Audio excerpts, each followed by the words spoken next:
So this next sword I'm doing is a Dragonslayer from the anime Berserk. There's some people that argue that as giant swords go, like ridiculously giant swords in anime and JRPGs and such like, that Berserk is one of the first instances of a character with like a crazy big giant sword.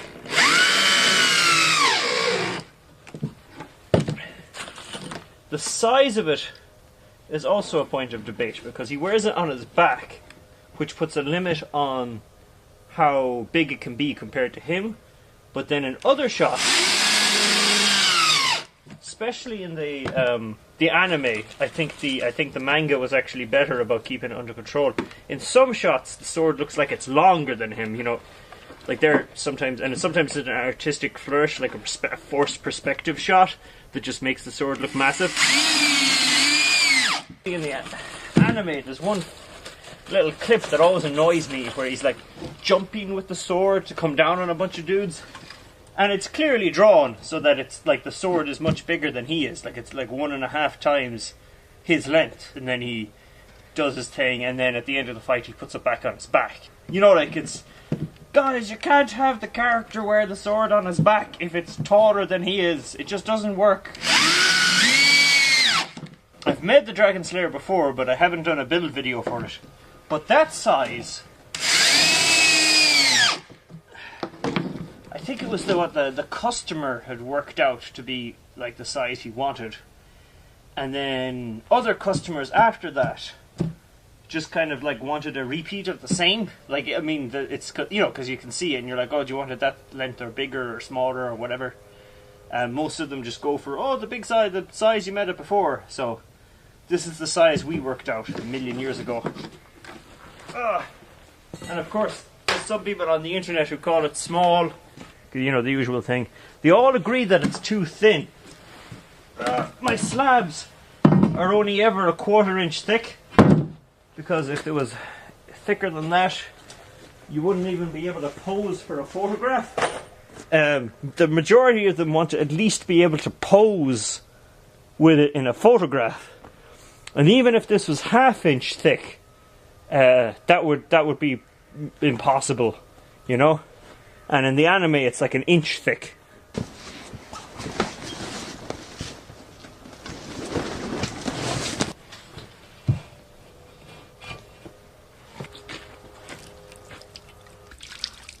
Huh. Cool. I only needed the 1 bottle. To account for evaporation, I'll just pad it out with some older stuff. It's been a couple of videos ago since I mentioned it, but this step is to take all the scale off the base plate.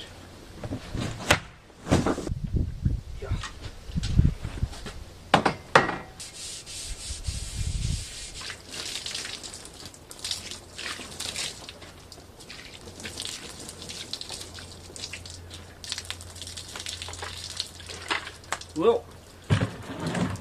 The middle scale is a super thin layer of this mostly carbon stuff. I heard someone in the comments say it was like a hematite type thing, but for whatever reason it's very hard on the abrasives. You know, it's just got a different quality that it takes a while to hack through. And seeing as this is Hardox, the orange stuff on top is also this kind of epoxy stuff, but the vinegar seems to deal with that too.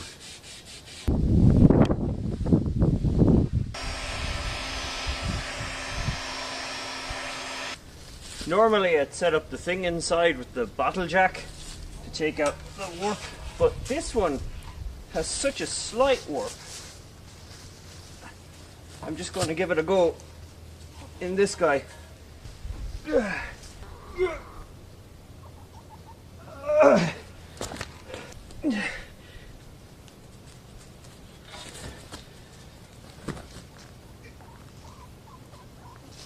If I lose my grip, this thing will hit me in the face. I don't know, man. I think I'm setting up the bottle jack. Damn it! 3 marked points, 10 millimeters of deflection at each point. I mean, this warp I'm trying to take out is really small, but you know, that's the problem when you're trying to take out a very small imperfection, is to not go too far and ruin everything. It's still there. More than 10 millimeters of deflection at each point, it would appear. I'll try 20, I guess.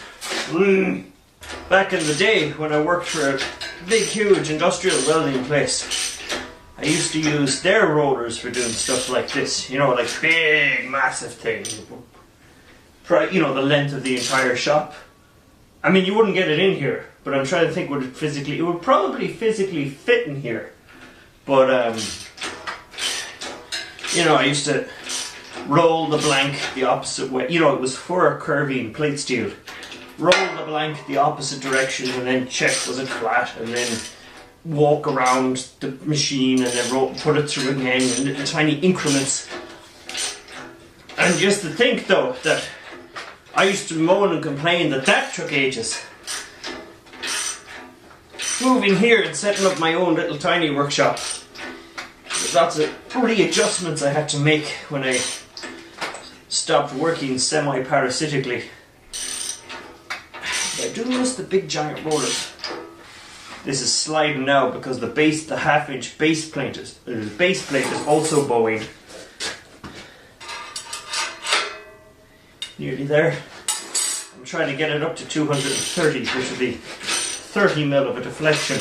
You know, I did 10 mil of a deflection, that did nothing. I did 20 mil of a deflection, that did nothing. Did 25 because I was getting nervous, that did nothing. And now we're trying 30 mil of deflection. When I say that did nothing, I mean when I relaxed the bottle jack, it was still at that very slight curve in it. And because it's so slight, I'm nervous about overdoing it, you know.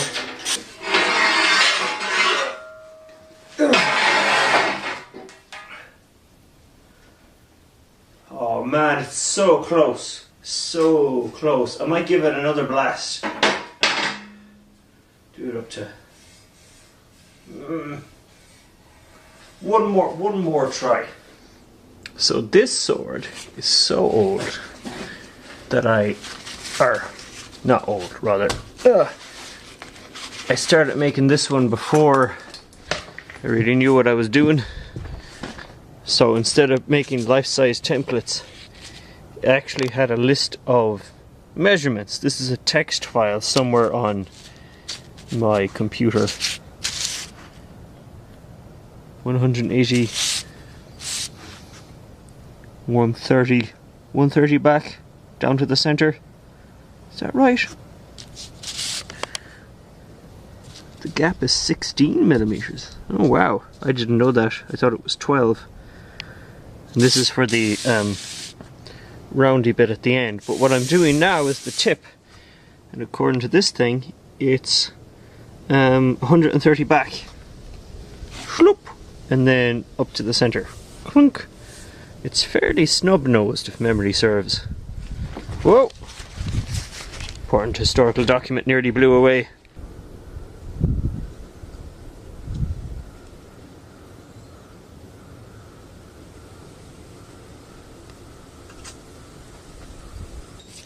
The edge of this plate where it was cut is a little, you can see there's a little divot, which made measuring was this in the exact center a little bit hard.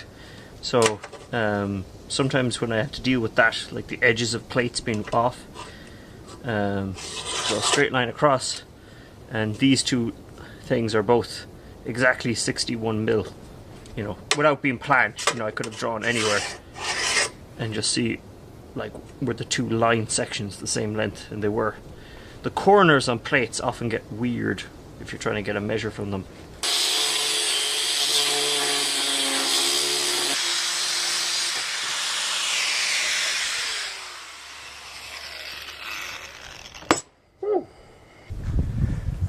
Now I want to use the offcuts from the sword to do an experiment. I could have used any old piece of hard ox that I had previously stripped, you know, some other offcut. But just to ensure the maximum similarity, it's best if I use these. This is a hydrogen peroxide vinegar mix 8:1, although I've seen all sorts of different numbers and figures on the internet. A mostly hydrogen peroxide mix with some vinegar in it. So now, experiment. This part is the part that I sprayed with the stuff. This was the part that had the tape over. And now I'm going to... Oh, it's not going to fit in the pot. I need a bigger pot. Damn it! Okay. Attempt 2.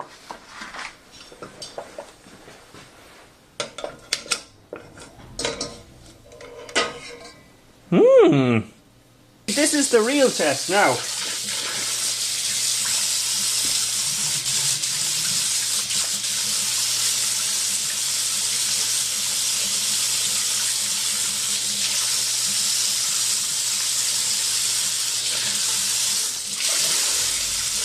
Like, the majority of that comes off.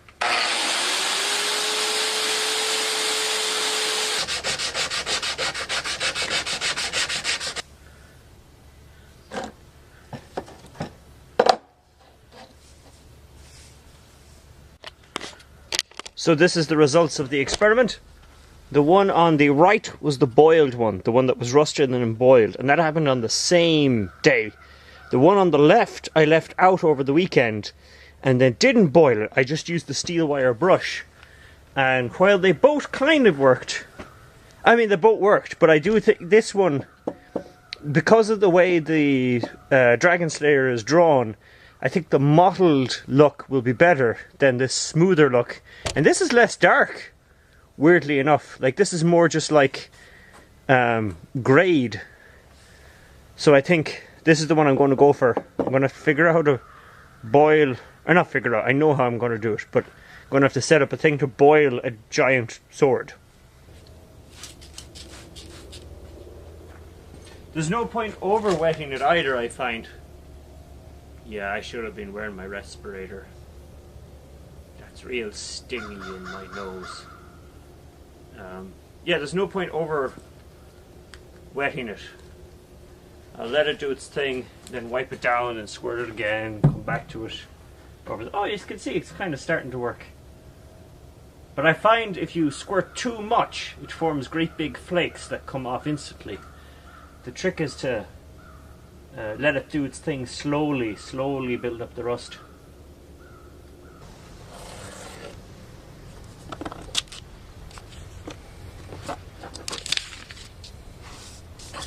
Back when I worked in the bigger place, I had a machinist friend actually cut these out of a solid pair of discs, a 1/2-inch plate, and then they do the furrow.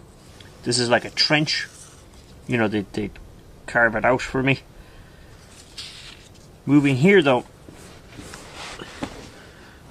I do it now in separate plates. This whole shape will be a 1/4-inch base plate, and then this shape here, and then this shape going around will be other 1/4-inch plates.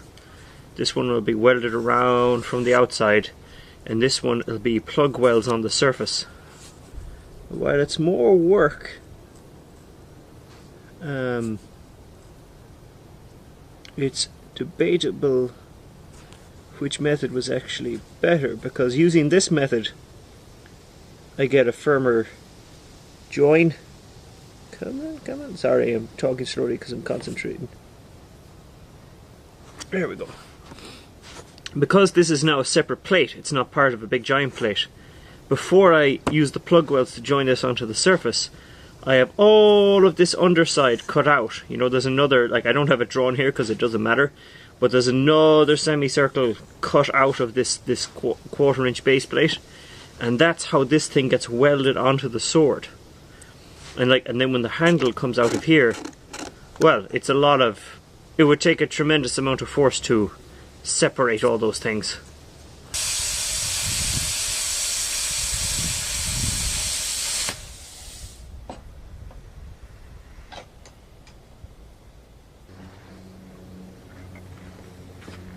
So these are the parts for the blade collar, I guess you'd call it, after the vinegar and such. You can see the blue around the edge that I marked as the excess messy furry edge that has to come off. I could have gotten these a little bit closer, but I was so worried about not getting it right, because especially on this inner ring, if I didn't get it right, like if there was an in-cut and I had to like shave off more to get rid of like a divot in, because these two lines are so close together, that would be more obvious than it would be on like a big organic shape. Like if there was a big long curve, I can there's far more to work with, you know.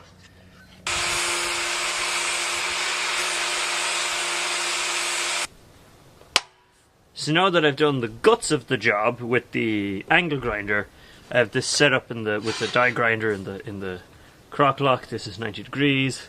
This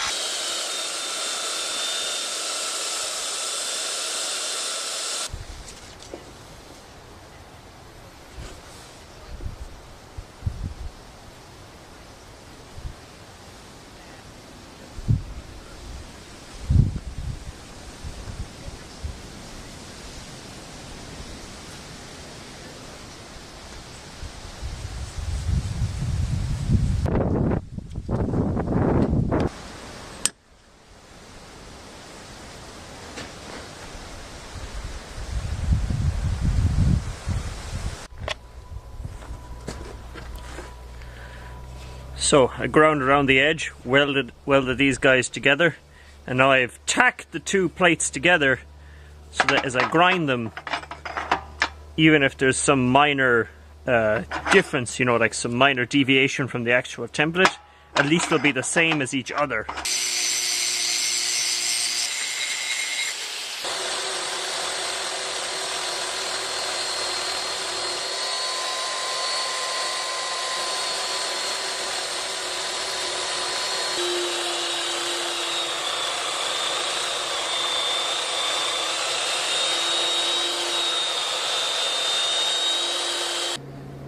Just the two surfaces joined together, two pieces. I have to crack it apart now. Oh, I don't like that piece of spatter that snuck in there.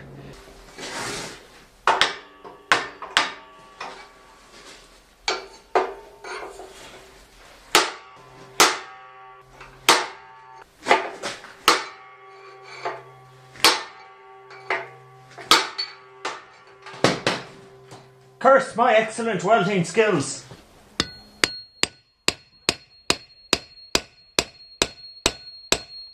I can see the crack all the way around, but I don't want to mess with this because then it won't be flush to the surface of the sword.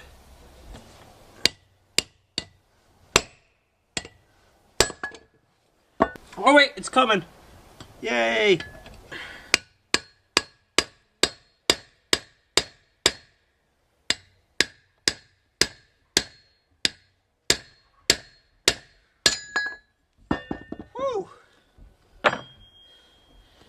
You know, people often wonder about the strengths of welds, but there was basically nothing holding those two guys together. I also had some other ones for the plug welds. They don't have to be as precise, seeing as they're, you know, plug welds.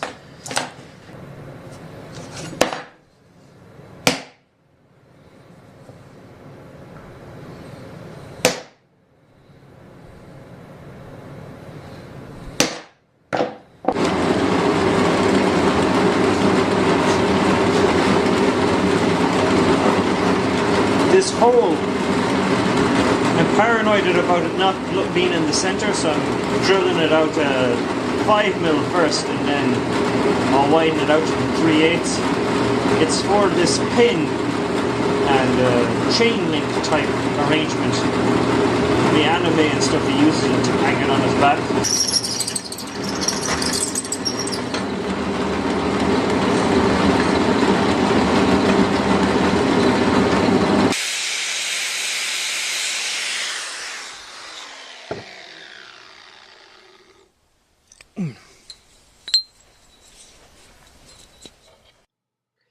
thing. I was full sure I had recorded a bit of video of me standing in front of the now rusty blade of the Dragonslayer talking about, oh, look that, oh, nice red, even covering, it came out just fine, that should be good to boil now.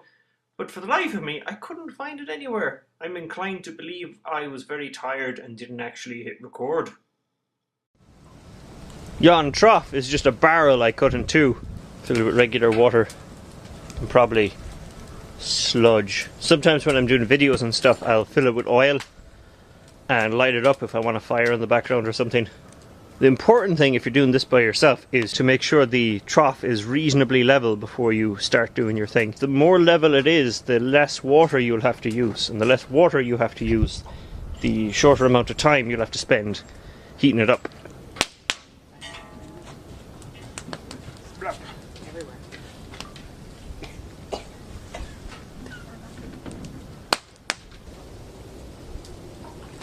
Ugh.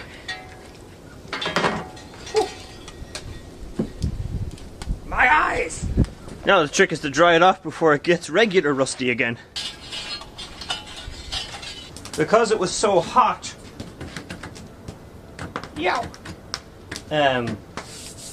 coming out of the water, it actually was easy to dry. I was worried about being able to dry it quick enough because it was raining earlier and stuff. It's fine. The only weird thing that happened is the edge got a little bit rusty mottled from its dunk in there.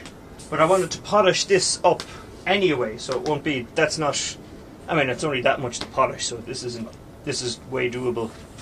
But the actual middle part, the part I was worried about, the black, I'm fairly impressed with how it came out. Like I wonder how it will hold up to abuse, but seems even sturdier than the sample pieces I did. Now, just in case something goes wrong. That's what I was worrying about. A lot of it's not actually joined to the surface. A lot of it's just dirt, kind of like dirt that's sitting there. It'll be slightly lighter coloured when I'm done. It'll be more honest after doing this. That's still there, but it's lighter, more stone coloured than black. Ah, that is more like the samples. Still though, once I shine up the edge, it will increase the contrast. Like you're going, why doesn't he just leave it the darker colour? It's like, well, because this sword is going to be smashed through stuff. I don't want to leave anyone with a false impression of how sturdy this is. I only want to have the stuff that's actually fused. So I wonder, does that mean I could make a Crisis Core Buster sword out of this stuff, the Hardox? The colour of the mill scale from the mild steel was like an exact perfect match for the Crisis Core Buster sword. But I wonder would this grey do just as well?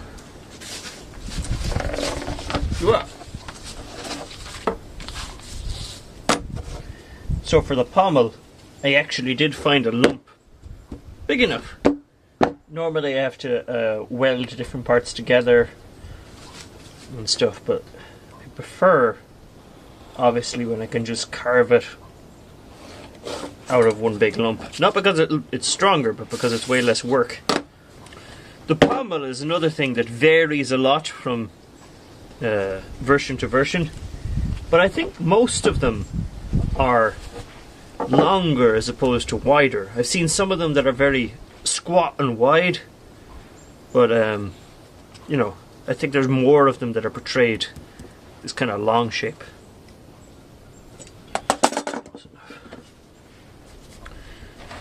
I'll start with this surface, these two surfaces. This other one here, because it's crazy offcut, isn't level at all. Grind, grind, grind.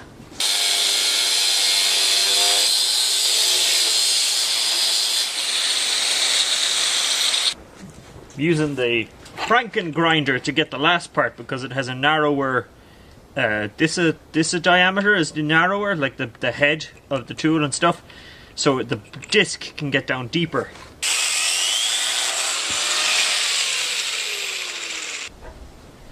As the shape gets weirder, it gets harder to grip. I might I'm going to weld something on here real quick just so I can grab it.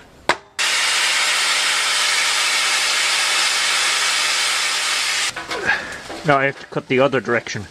I was just using the sander to even up the lines and stuff. They're not perfect, but they're perfect enough that I'll be able to cut the other side, you know, cut this in this dimension.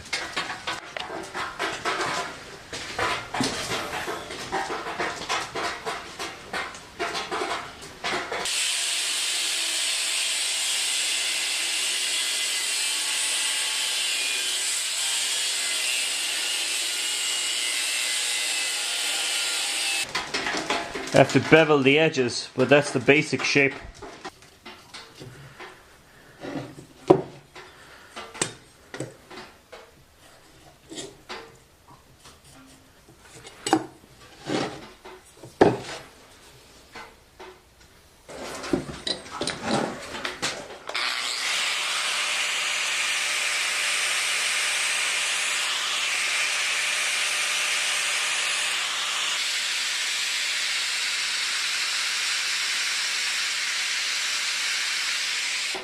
So that's the pommel beside the remains of the block I cut it out of. They got left outside overnight, so that's why they're all rusty. That was a clean cut yesterday.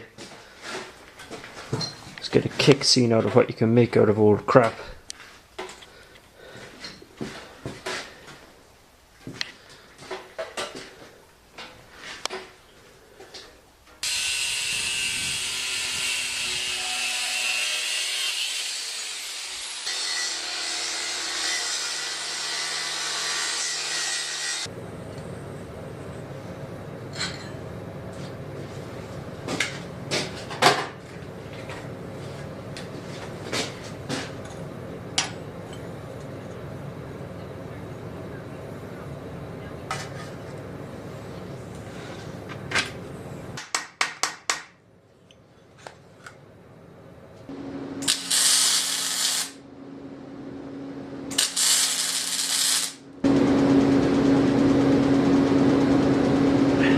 Hear it flexing, which has cooled off a bit before I unclamp it.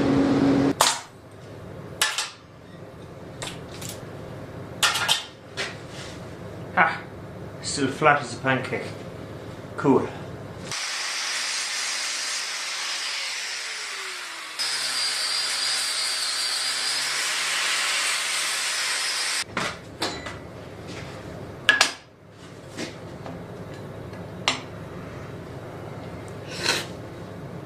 Bit by bit it all comes together.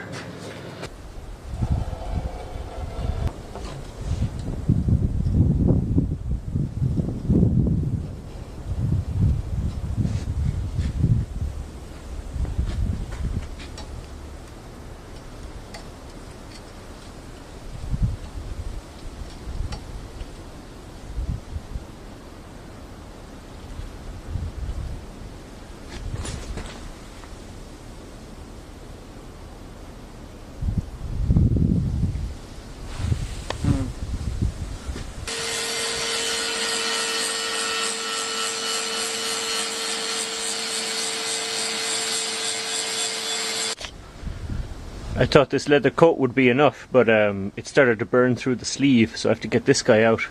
This coat is thicker, so I'm just worried about my circulation while I'm doing this, because this thing, it slips on with elastic. It seems to be okay. I swear, you know, when I get into the grinding, I turn off most of the signals coming off the owl body, so if my arm does start to go dead, I won't know it till the grinder starts to behave funny. Ugh.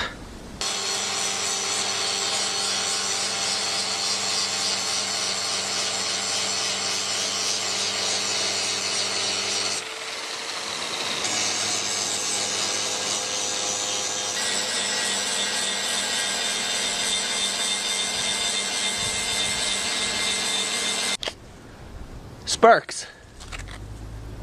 Solid lumps of sparks. So now that the edge is more or less sharpened, I mean it is sharp, but the surface is rough. It hasn't been sandpapered yet, it's just been ground. That's enough for me to mark where this hole has to go.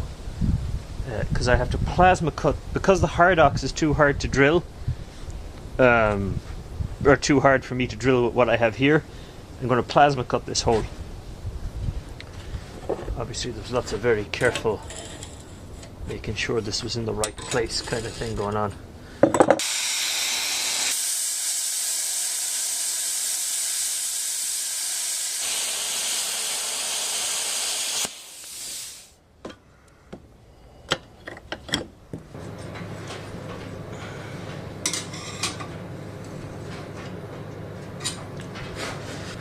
I'm going to tack it in this position and then clamp it down properly to do the full weld.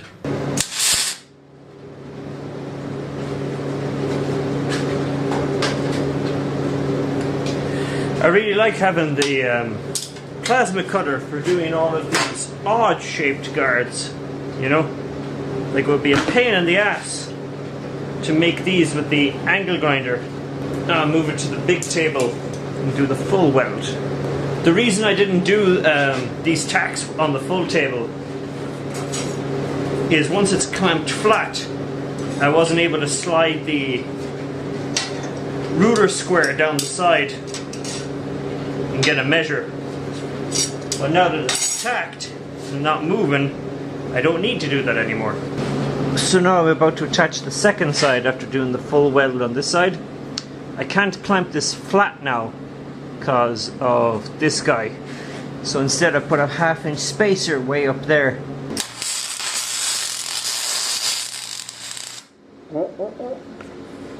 That is not feeding properly. Couldn't find what was actually wrong with it, but you get that sometimes, just random kink in the wire. Welder starts to act contrary. All these bits along here would have stopped bits of spatter. You know, can I touch these? So there's a plate here keeping this part spatter free. Try that out. There we go. Whoa, hot. And then, yow! And then those random bits were just to stop bits of spatter shooting under this edge. Because if something hot lodged to that inner rim, I diagrammed it out. If it was only a tiny little join, like I could probably crack it off. But if something nasty got under there, it would make my life difficult.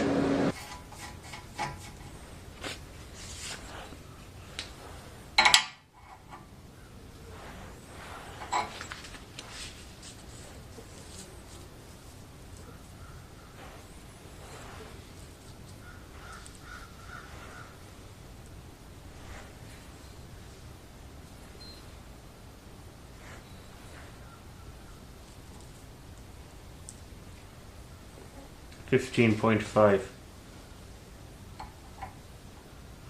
16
You know, most times I don't mind that I don't have a TIG welder. I make do. Yow! But on this occasion, you know, I'm going to grind in and then fill this up with weld and then grind back again. And just, this one section would be way easier if I had a TIG welder. Like, actually, like the heavy build that you get with the MIG welder for all of this stuff. But yeah, just this thing is this little groove here is annoying. So that's all those joints ground back. You know, the weld goes around and here and all that stuff. These bevels aren't as pronounced on the real one, but I found they absolutely kills your hands when you're using it if these are sharp corners. So I like to put a nice bevel on them. Just the weight of this thing when you're trying to use it. There's no point leaving big, huge gouged bits of flesh on your wrist. Like, oh, there's one. There's an old one. So another thing I wanted to try on previous Dragonslayers but couldn't for whatever reason is the Dragonslayer has a tapered handle. Like, it looks tapered in all the depictions, but because it starts off at 1.25" and goes down to a bit smaller, I never really had the setup to do it. And to tell the truth, I still don't have the setup to do it, but I put this thing together. So I'm going to take the grinder and eat into this, but it's very late now, so I might wait till tomorrow to do it when my reflexes are a bit faster, and if I get mangled, I might be able to summon someone to take me to hospital kind of thing.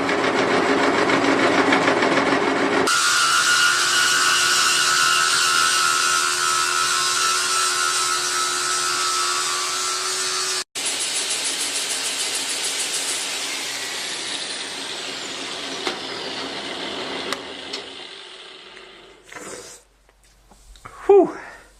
So that's that done. It's relatively subtle, but like it wasn't that much work to do. You can see that's the original diameter up there at the top, and that's how much I brought it in.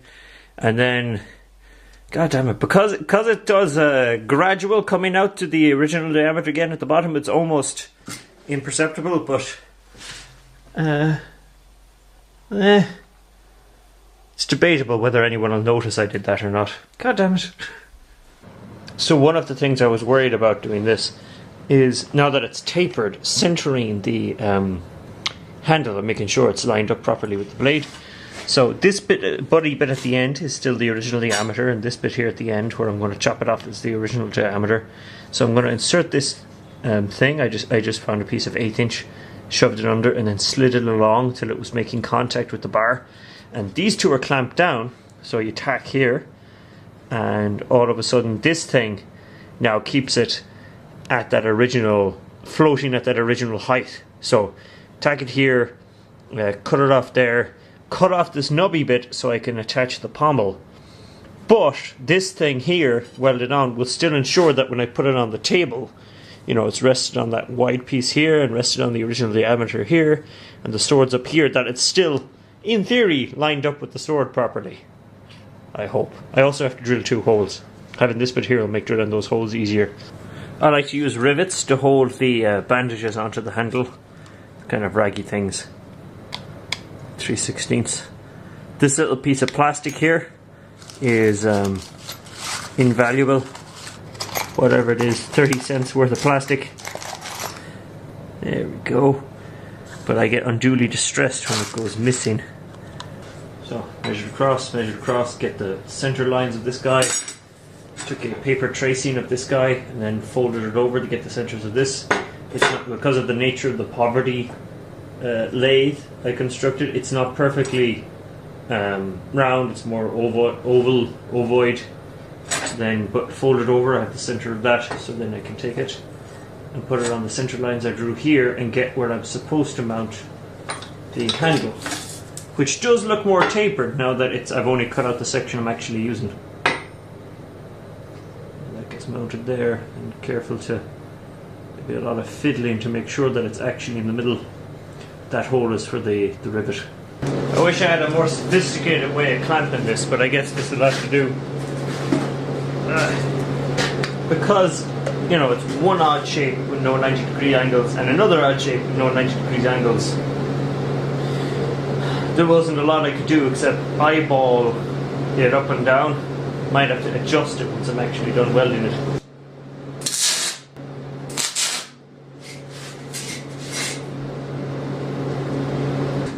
Oh. I had to cut this guy down because it was getting in the way of the grinder getting in there.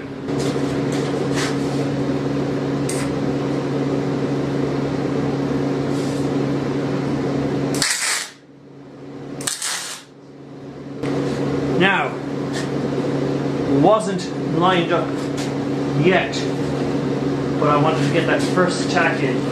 This guy needs to come over here, but when I had this clamp here, because of the nature of it, it was sliding on me. So tacked here, I can now move the back of the handle into position while keeping this one in the place where it needs to be. The blade is locked down flat so it can't move. So I unclamp this guy, I drag this guy. Huh! Curse my good welding! Usually when you just have one tack, it's nice and polite and moves for you. For whatever reason, this one isn't. Maybe I should clamp it tight and then tap it.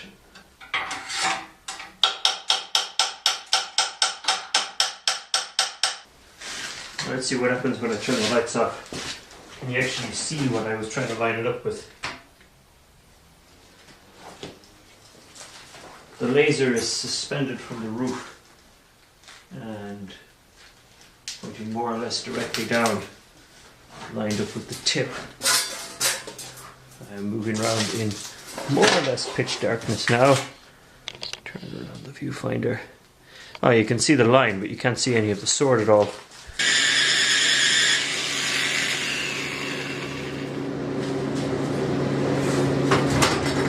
I don't think I got a shot of the bevel beforehand, but like the top of this guy was beveled. I was worried about flooding the hole with weld because the bevel came more or less right to the edge of the hole, but it seems to have survived. Like I might have to clean it out a little bit, but it's not like completely gone. Yeah, so that's the first side done. Flip it over and I do the same. This is the flip. Whoa, that was weird. Or is there anything spooky around? Anyway, this is the flipped over side. That is the bevel. You can see that is the area that gets filled up with weld, and in there. This is why when I was welding the semicircular guard, hilt, whatever you want to call it, it's neither collar, I left this area exposed. I didn't finish off the weld because I wanted to be positive that when I do this now, I'm able to get a solid joint between this and the actual plate underneath here, the blade, you know.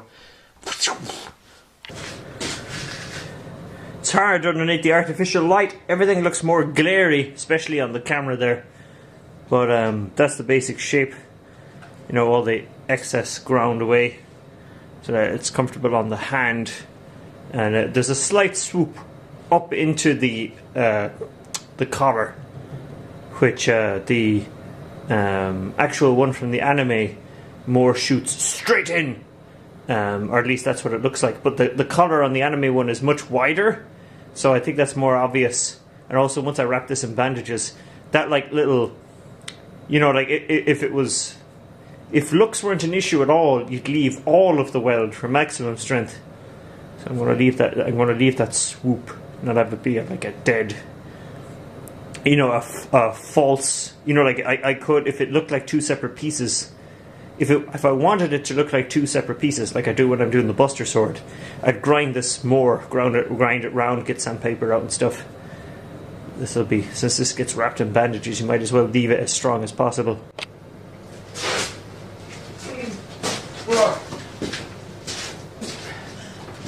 I had to cut this notch out of the level. This is one of many, and it doesn't actually affect its use as a... I mean, all the spirits are gone in it anyway. I just use it as a straight edge. But this way I can polish the edge without damaging the hematite.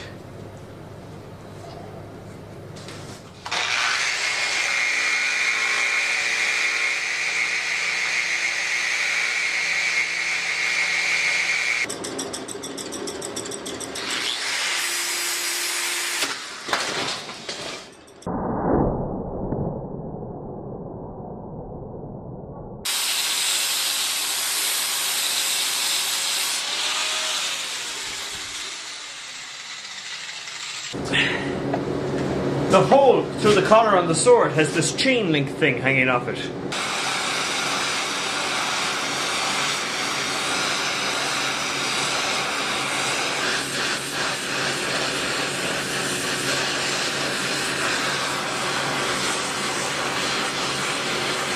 Now, I'll come back to that in a minute. I want to make the pin first.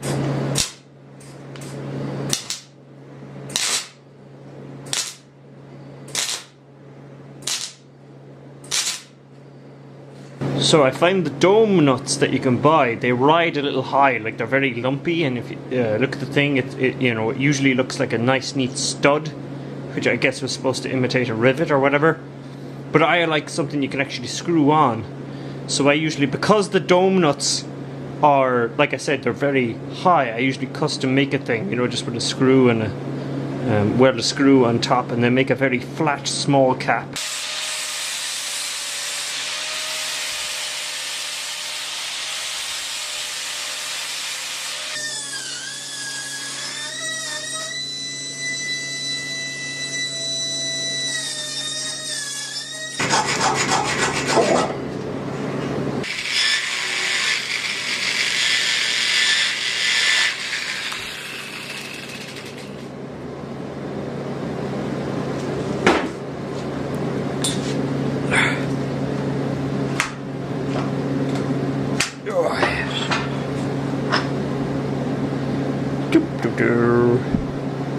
Something on the side there.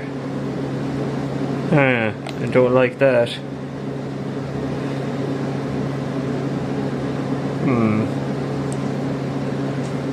That's why I like the wire wheel as well. Oftentimes if there's a little weakness in the weld, it'll bring it to the surface better.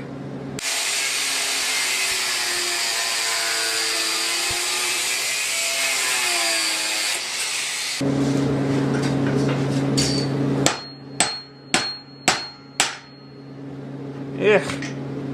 This thing pushed out for whatever reason. The hammer blows. Damn it, I'll have to squeeze it in.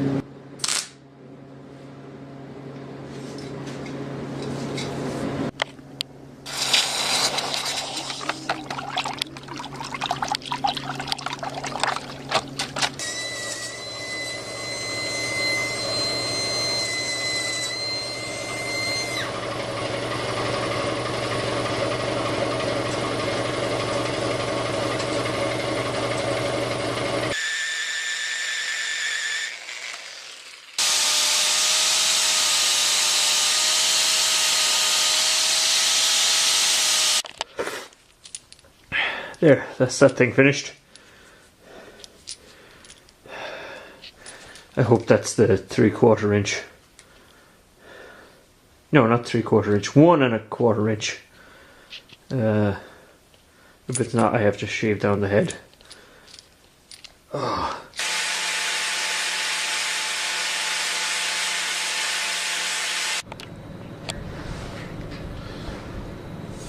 So this is after I smooth off the edge. I left that as the very last step, just on the off chance that, anything happened, like the sword fell over into another piece of hardox, or when I was welding down here a piece of spatter went sloop, bloop, to put this final smoothing onto the edge of the edge, I guess you'd call it. I see I haven't done it to this other side yet. You can see it's rougher. I left it to the very finish just to protect against that. So I always get nervous about this part of the job because it doesn't matter too much on the Berserk sword because it kind of suits it to be dirty and stuff because of the nature of the fiction. It wouldn't look out of place to have a rough and tumble, damaged, like it's supposed to look like bandages. A lot of the anime swords, no matter what the person's up to, their costume is always perfect and their hair is always perfect and all that sort of crap. But Berserk kind of lends itself to being a bit rougher looking. So if my filthy hands manage to transfer some filth onto these bandages, it won't be the end of the world. The aesthetic will still be correct. Come on. There we go. I actually had these bandages left over from doing something else. But the way you make them is just a strip of cloth, usually a bed sheet. And then I rip a 2-inch strip and then it's easy to sew them yourselves, but I normally, out of laziness, get my wife to do it, to sew up a tube, you know, around the ragged edge, and then turn it inside out so the ragged edge is on the inside, and then you get this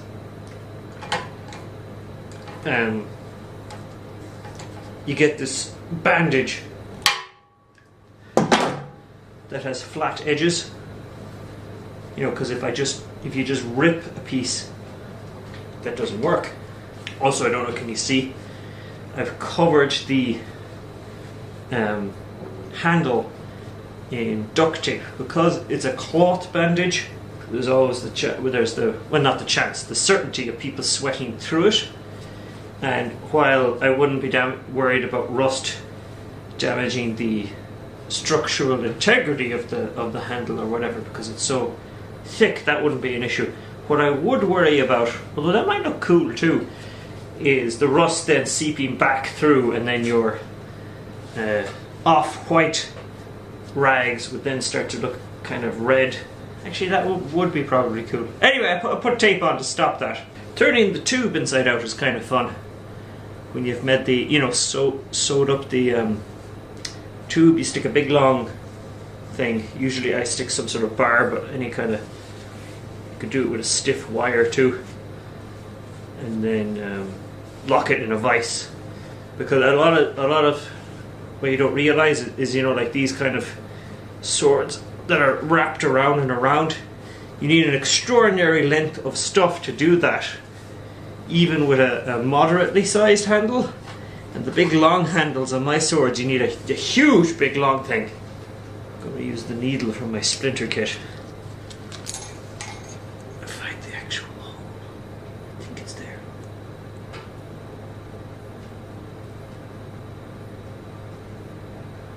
Yeah, there it is.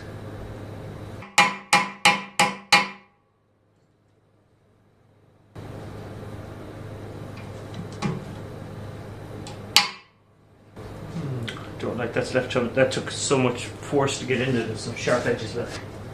Actually, this is aluminum. I don't need to think to file it down.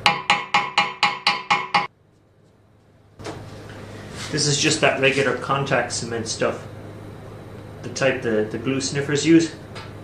There's probably better cloth glues and stuff. I found this one works pretty good. This is wrapped in cling wrap to keep it clean, which I often find is the hardest challenge around these here parts.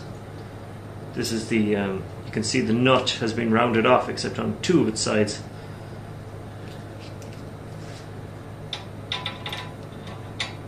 This delicate process of, I'm going to squeeze the thing on the other side, tighten it without upsetting the alignment of the part on the top.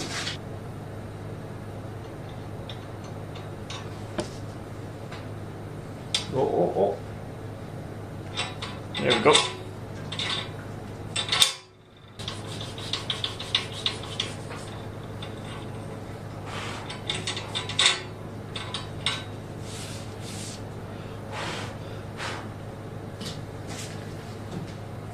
There we go.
impressed with, because I've made this sword before, is how well the hematite stuff, the black part in the middle, held up. I was dreading, you know, that I'd slice it through those big wood blocks and there'd be a big shiny streak where it got rubbed off the surface. But it really, I can't detect at all. Like, I can see it more on the edge. There's one or two tiny scratches I'm going to have to sandpaper out where it went too far and maybe scraped off a nail in that big block or something. But the main body of it, the actual hematite, doesn't seem to have suffered any damage, which is great. It means I'll be able to do this on future projects. You know, if you've watched the video all the way to the end, and you're still watching it, probably means you enjoyed what you saw. You might consider heading over to the old Patreon, throwing us $1 or $2. These videos are extraordinarily hard to make. Like poor old Anthony here behind the camera, he's a human. He has to food once a day? At least twice. At least twice a day, When right? I can. And like, you know, and I have to, I mean, it's shocking the horrible mistreatment I give Anthony, you know? But yeah, so if you want Anthony to eat food, head over to Patreon.